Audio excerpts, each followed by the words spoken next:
Oil has made the UAE really rich.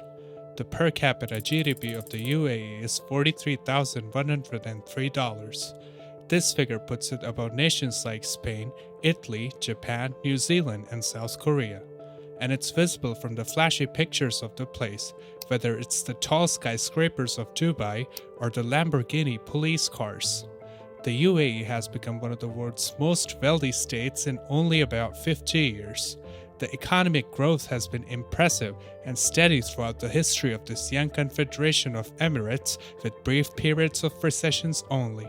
UAE has the second largest economy in the Arab world after Saudi Arabia.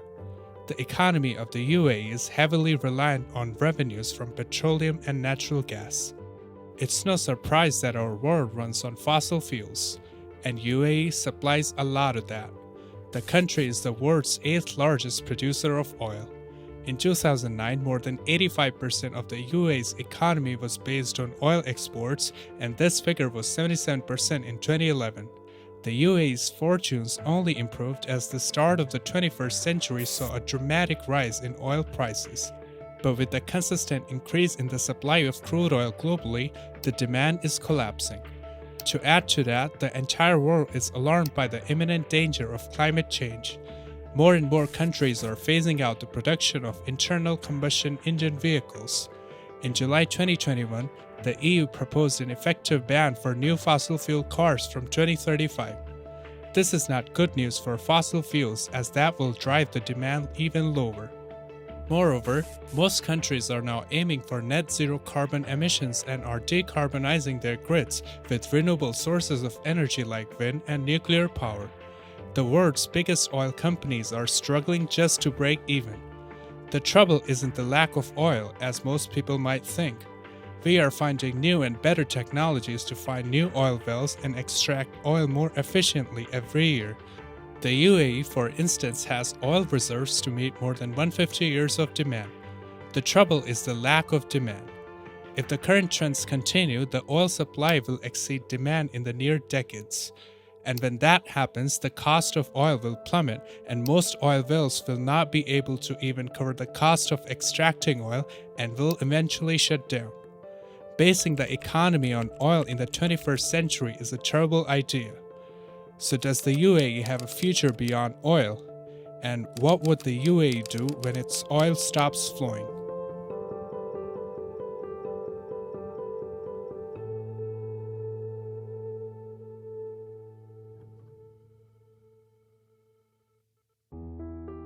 The UAE has started to see the effects of climate change. It is estimated that the climate crisis costs the nation $6 billion a year in higher health costs. The country is dealing with record-breaking summers as the Middle East is warming at twice the rate of the rest of the world. But the biggest impact of climate change on the UAE is financial. The West's love for fossil fuels has allowed this country to build shiny malls and skyscrapers, but now times are changing. And surprisingly, the UAE is ready for the changes that lie ahead. It was the first country in the Gulf region to sign the Paris Agreement. Spurred by the crash in oil prices that began in 2014, the UAE realized how vulnerable it was in a fluctuating global market and how much its economic growth was dependent on oil production. With all its economic activity centered around oil, it was setting itself up for enormous challenges. The Arab nation has been heavily focusing on reducing its dependence on oil. The UAE has made great strides towards diversifying its economy over the past decade. Today, around 80% of its economic output is accounted for by the non-oil sector. The sector it's setting its sights most eagerly on is tourism. The nation has steadily been investing the money earned from oil into improving its infrastructure in order to attract more and more tourists. The flashy fountains, the tall buildings, the cops driving supercars all serve as an excellent marketing campaign to attract more and more tourists. Its proximity to Asia, Europe, Africa, and Australia also helps it attract more tourists.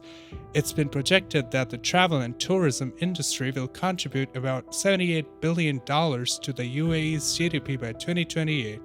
The UAE has established itself as the leading tourist destination in the Middle Eastern region with over 20 million international tourist arrivals in 2017. Why anyone would want to go to the hot and humid concrete jungle with limited human rights built on the back of modern slaves skips my mind, but hey, I'm not the brightest bulb in the room. The ongoing exploitation and systematic discrimination of South Asians are definitely less important than a few likes on Instagram.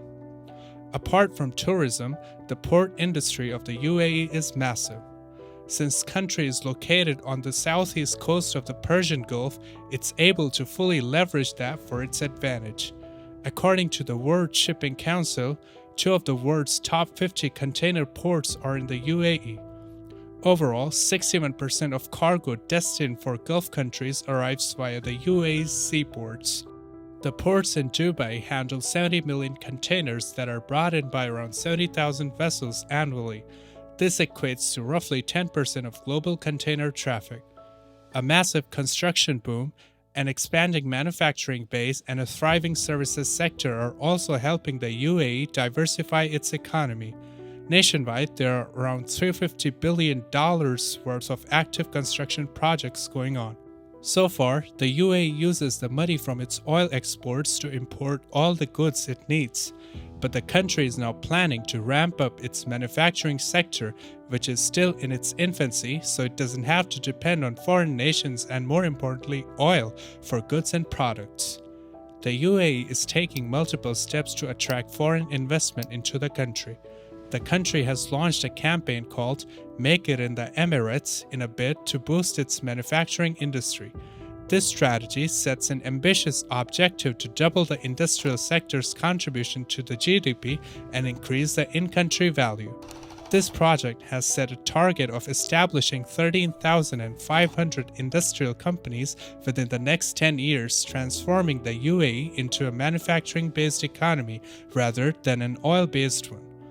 The country has also doubled its investment in the R&D sector of existing industries.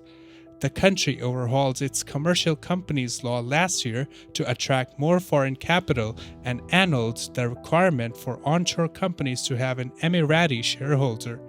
Foreign investors can now have 100% ownership of an enterprise. The government has also set up a national fund to help smooth the transition away from crude oil.